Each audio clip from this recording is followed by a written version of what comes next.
I really wanted to get the extra days in the fall during camp. Since we start school early, we were able to come in a little earlier. So I wanted to get that. And then the other thing is Tusculum's a long trip. So if we played on a Saturday, then we wouldn't get back until Sunday, and I felt like we would lose a day.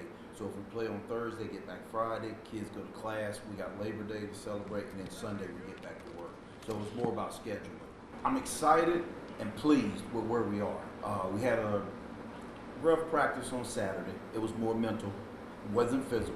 And then we came out today, and they had the joy in me again. I mean, so it's like I'm just trying to get the consistency. But where are we ready for Thursday? You'd always love to steal a few more practices, but right now I think comfortably the guys, the confidence, and they're ready to play against somebody else. So I feel like we're ready, yes sir.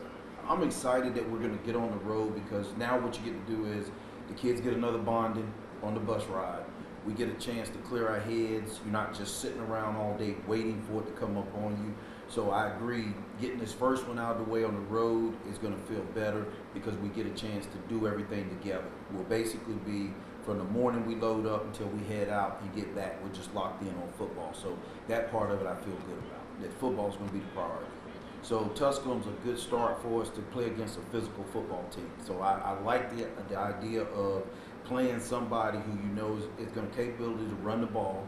Then they also play hard-nosed defense. They're going to bring pressure. So a lot of the things that we're going to see down the road, Tusculum gives it to us.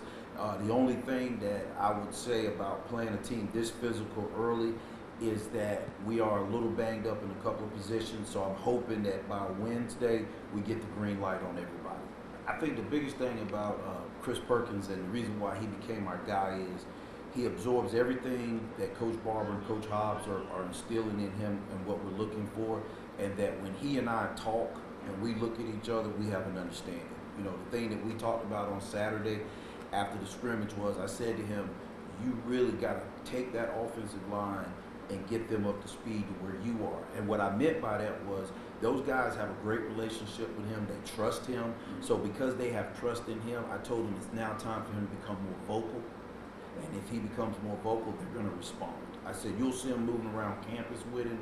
Some of them are in classes with him. So that's a great feel when your offensive line has a great deal of trust and respect in the guy that's under center. So what he's done is he's done a great job of comprehending what the coaches are teaching him, and he's done a great job of winning his teammates. And when I mean winning his teammates, not like he's buying them candy and stuff, but they just know what he's given when he's out on the field. It's a lot of new faces, but the thing that's happened is DeAndre Proctor is still our top receiver. Leon Goldsboro has just elevated his game as a tight end. I think that what people are going to see is last year was Leon's first year playing football. He was actually a basketball player, went to college to play basketball, and then he decided when he transferred here to give football a chance. And he's going to be a big-time, big-play tight end. And then we also have Mekhi Haig, who redshirted last year. Had Mekhi not redshirted last year, he easily would have been one of our top 3 or 4 receivers. And he brings an edge to him every day. I mean, he just works hard, and he keeps the guys inspired. Jordan Black is a returner who's also going to be a good receiver. And A.J. Archie, who made the big catch against Shaw to get us going, he's back. And then running the ball, Coach Barber told me the other day when we met, we got a 4-headed monster. We got Avante George, who is a local kid from Rosewood. We've got Cameron Moore out of Mount Airy, who ran for a lot of yards in high school. We got DJ Jones, who's a transfer that played at Bunn High School. And so those 3 are really our main guys. But the one that's going to shock everybody, who's been the most improved player in the running game, is Jarvis Dudley.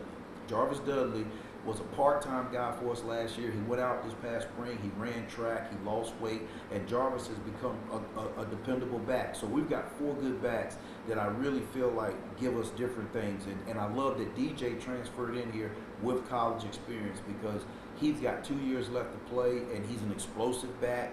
Played in junior college on the West Coast, so he understands the sacrifice that's got to be made with splitting time. So he just wants to make sure he gets his touches, and if he's got a block, he's willing to go in and block. So I think we got a 4-headed monster at the running back position behind Chris.